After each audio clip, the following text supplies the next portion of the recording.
Olá, seja bem-vindo. Meu nome é Benis Frasberg e nesse vídeo vou falar sobre o instrumento de política urbana Estudo de Impacto de Vizinhança.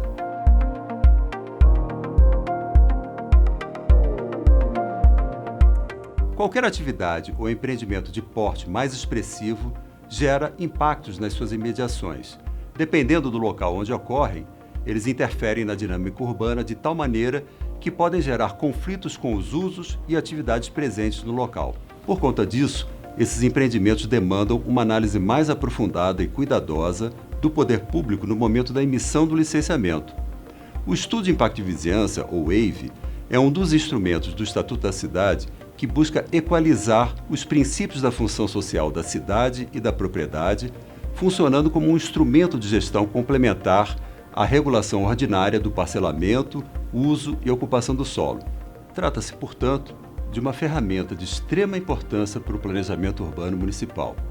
Isso porque ele qualifica o processo de licenciamento urbanístico de empreendimentos com base em princípios da política urbana, como a distribuição dos ônus e bônus da urbanização, o planejamento da distribuição espacial das pessoas e atividades no território, corrigindo as distorções do crescimento urbano e a gestão urbana democrática e participativa. Nesse contexto, o papel do EIV é analisar e informar previamente a gestão municipal quanto às repercussões da implantação de um determinado empreendimento para que ele seja avaliado a partir da ótica da harmonia entre os interesses particulares e o interesse da coletividade.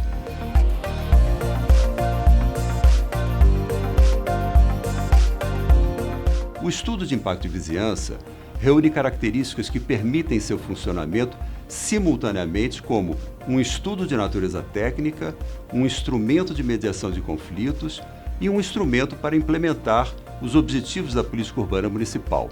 O EIV deve examinar as consequências positivas e negativas do empreendimento ou atividade público ou privado sobre a vizinhança.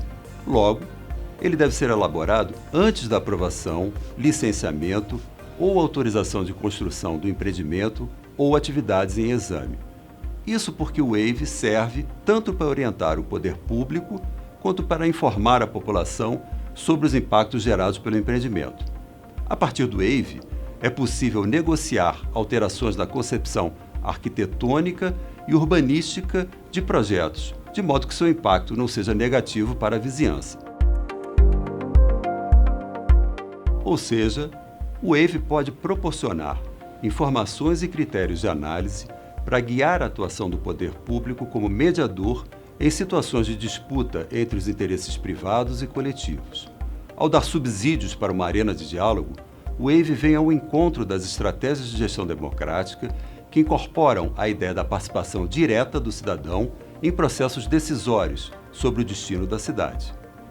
Um exemplo dessas possibilidades de mediação está na realização de estudos de impacto de vizinhança para atividades temporárias ou esporádicas, como festivais, feiras, eventos culturais ou esportivos.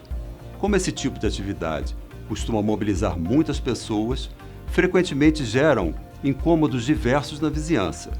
O EIV dessas atividades, portanto, deverá indicar os impactos e as formas de mitigação ou compensação que auxiliem as partes envolvidas na pactuação de soluções. Por ser um instrumento que busca garantir o bem-estar e os direitos coletivos da população frente a interesses privados, o EIV guarda uma profunda relação com a promoção da função social da propriedade no contexto da cidade. Isso quer dizer que, ainda que um projeto arquitetônico esteja em conformidade com as regras urbanísticas e edilícias, ele pode ter seu licenciamento condicionado ou até mesmo negado por representar distúrbios para o interesse público. Sob esse aspecto, o EIV rompe com o paradigma do licenciamento como mero ato administrativo ao se basear na ideia do licenciamento como um ato público, discricionário e consciente, discutido com a sociedade e coerente com o interesse da coletividade. Nessa perspectiva, os interessados na aprovação dos projetos de empreendimentos sujeitos ao EIV não se limitam ao poder público, proprietários, projetistas ou empreendedores. Esse processo vai envolver também a vizinhança imediata e, a depender do porte e dos impactos dos empreendimentos, os moradores do bairro ou da cidade em seu conjunto, contribuindo também para a consolidação dos princípios da gestão democrática.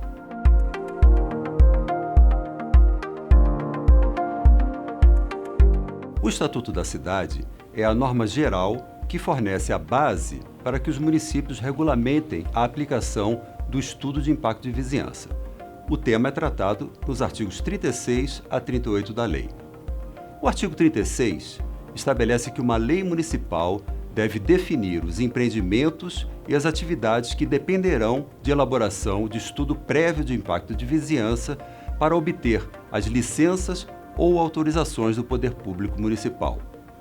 No artigo 37, o Estatuto da Cidade delimita a área de abrangência do EIV quando determina que a análise do impacto deve ser feita em relação à qualidade de vida da população residente na área e suas proximidades.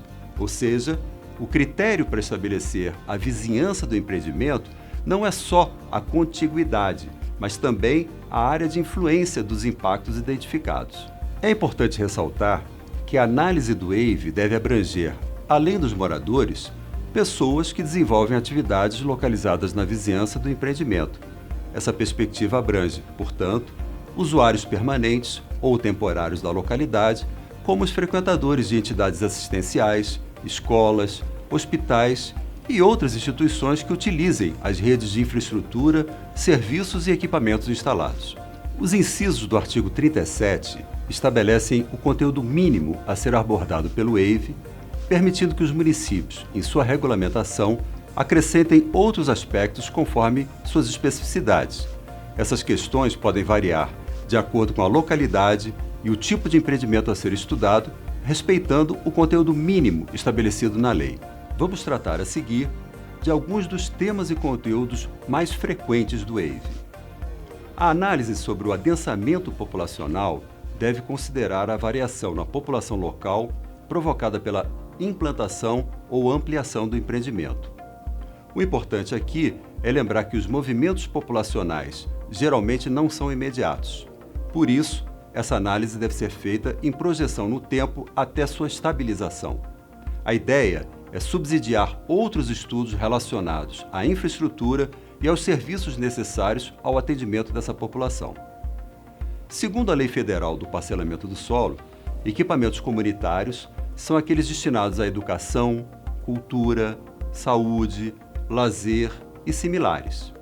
Já os equipamentos urbanos são aqueles destinados a abastecimento de água, coleta e tratamento de esgotos, energia elétrica, coletas de águas pluviais, rede telefônica e gás canalizado. O EIV deve elencar a quantidade e os tipos de equipamentos existentes, bem como sua capacidade de atendimento. Em seguida, é necessário relacionar essa capacidade de atendimento à projeção de população futura e, se necessário, propor a ampliação dos equipamentos existentes ou a criação de novos para atender à demanda decorrente da implantação do empreendimento. Existem empreendimentos que podem gerar alterações profundas na dinâmica urbana local, que em médio e longo prazo tendem a alterar a configuração espacial e a concentração ou dispersão de atividades. E, como consequência, podemos ter a alteração dos preços dos imóveis nas imediações. Por exemplo, a instalação de um novo condomínio residencial em áreas periurbanas gera uma pressão pela expansão dos limites da área urbanizável, o que pode, inclusive, induzir a alteração de zonas rurais para urbanas ou de expansão urbana. Essa mudança vai gerar tanto uma alteração na configuração urbana do local, quanto um incremento considerável do valor da terra. A valorização, no entanto, pode ter efeitos positivos ou negativos. No caso de novos empreendimentos em áreas degradadas, a expectativa é de que ocorra uma valorização imobiliária que desperte interesse no desenvolvimento dessas áreas. É possível, entretanto, que essa valorização gere efeitos perversos, como a expulsão indireta dos moradores de renda mais baixa em decorrência do aumento dos aluguéis e taxas. Nesse caso, é preciso apontar soluções ou contrapartidas que impeçam ou minimizem esses efeitos. Um aspecto básico dos impactos urbanos de qualquer novo empreendimento é o incremento do número de veículos nas imediações e desdobramentos da malha urbana. Logo, a análise feita no WAVE deve identificar se a atividade ou empreendimento gera crescimento expressivo de tráfego a ponto de demandar transformações no sistema viário e ampliação do transporte público. Isso é vital para que o trânsito gerado não prejudique a mobilidade da vizinhança e do bairro. Especial atenção deve ser dada aos empreendimentos de grande porte, que concentram um número expressivo de atividades e pessoas nas suas imediações. Essa aglomeração pode implicar na diminuição da qualidade e fluidez no trânsito e no aumento da quantidade de viagens na sua área de influência direta e indireta, como shoppings e universidades. Esses empreendimentos são conhecidos como polos geradores de viagens ou polos geradores de tráfego. O estudo de impacto de vizinhança deve também analisar aspectos de conforto ambiental relacionados à circulação de ar, iluminação natural, poluição sonora e aumento de temperatura. Aqui, a atenção é sobre a adequação dos espaços vazios aos empreendimentos e atividades. Fatores relacionados às condições climáticas e regionais específicas que influenciam o microclima urbano, como a impermeabilização do solo, supressão da vegetação e variações da umidade, também podem ser analisados. A compatibilidade e boa relação do empreendimento com a cidade, em termos de inserção na paisagem urbana e atividades das edificações vizinhas, também são dimensões de análise demandadas para o WAVE. Em municípios com expressivo patrimônio histórico e cultural, o WAVE pode funcionar como subsídio à definição de parâmetros para a elaboração de normas de conservação e também para a análise de projetos de restauração ou implantação de empreendimentos em imóveis tombados. Finalmente, voltando ao texto da lei, vemos que no parágrafo único do artigo 37, o Estatuto alerta para a necessidade de se dar ampla e regulamentada publicidade aos documentos integrantes do WAVE. Esses documentos devem ficar disponíveis para consulta a qualquer cidadão no órgão competente do poder público municipal durante determinado período. A publicidade e a informação da sociedade civil são importantes instrumentos de controle social que previnem o desvio do instrumento para interesses particulares. Segundo o Estatuto da Cidade, a aplicação do WAVE depende de regulamentação em lei municipal, que pode ser o Plano Diretor Municipal ou uma lei específica própria para o instrumento. No entanto, o Conselho Nacional das Cidades, por meio da Resolução 34 de 2005, recomenda que os critérios para a aplicação do Estudo de Impacto de Vizinhança estejam contidos no Plano Diretor. Para regulamentar e aplicar o WAVE, alguns elementos básicos devem estar contidos na lei municipal, como os tipos de empreendimentos ou atividades para os quais é exigível o WAVE, a natureza dos impactos que serão analisados, os critérios para definição de medidas compensatórias, os critérios para definição da área de influência do empreendimento, as competências do poder público e dos empreendedores no processo do WAVE, e os procedimentos e aspectos de controle social que garantam a publicidade e a participação da sociedade civil. Vamos então falar um pouco sobre cada um desses itens. As atividades ou empreendimentos impactantes e condicionados à aprovação do WAVE devem ser definidos com base na dinâmica urbana local e nas diretrizes e estratégias municipais de ordenamento do território. Para isso, podem ser usados critérios de porte do empreendimento ou tipo de atividade ou uma combinação de ambos. Aqui, podemos ver alguns exemplos de critérios para a delimitação de empreendimentos sujeitos ao WAVE utilizados em legislações municipais no Brasil. Muitas vezes, é importante relacionar o uso com o porte do empreendimento. É preciso lembrar também de relacionar esses critérios com a localização do empreendimento na cidade. Por exemplo, uma casa de festas em área residencial pode ser impactante, mas em um setor isolado pode não oferecer impacto à vizinhança. Podem ser previstos também casos especiais de exigência do WAVE para empreendimentos ou atividades onde existam impactos cumulativos, ou seja, para atividades em que os impactos se somam a outras atividades existentes, agregando escala e avolumando os efeitos na região da sua implantação. O próprio texto do artigo 37, em seus incisos, introduz as dimensões de análise que devem ser consideradas no wave.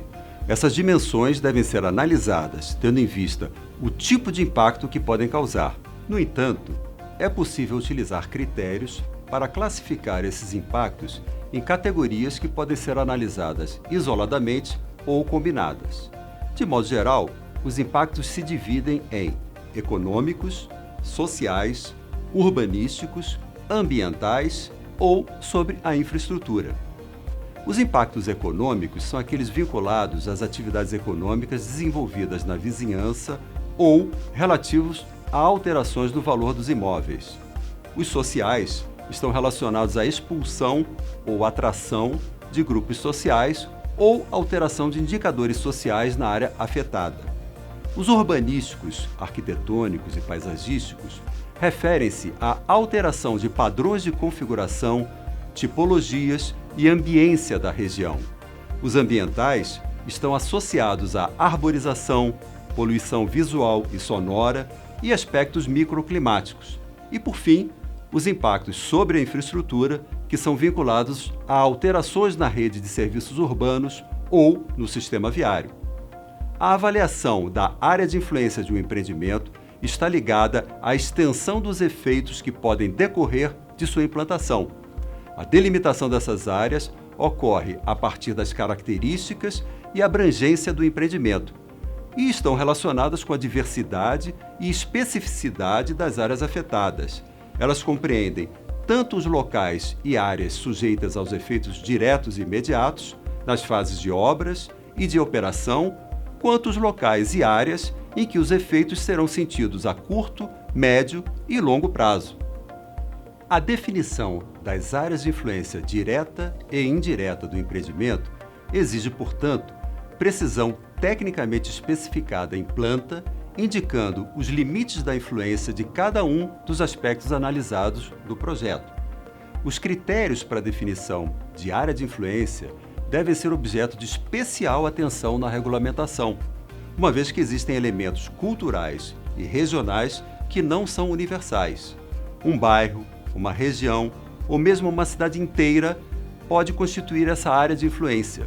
Além disso, é importante levar em conta não só os tipos de impactos ligados aos empreendimentos, mas como eles se relacionam com a comunidade, que constitui a vizinhança, seja por razões de moradia, trabalho ou estudo permanente. É um princípio básico do wave a implementação de uma lógica compensatória com o estabelecimento de medidas para minimizar impactos negativos e otimizar os positivos. O dimensionamento adequado das medidas mitigatórias é um exercício de busca do interesse coletivo. A prática mostra a necessidade de estabelecer um repertório de medidas ou uma matriz de relação entre zonas urbanas e atividades para referenciar esse dimensionamento.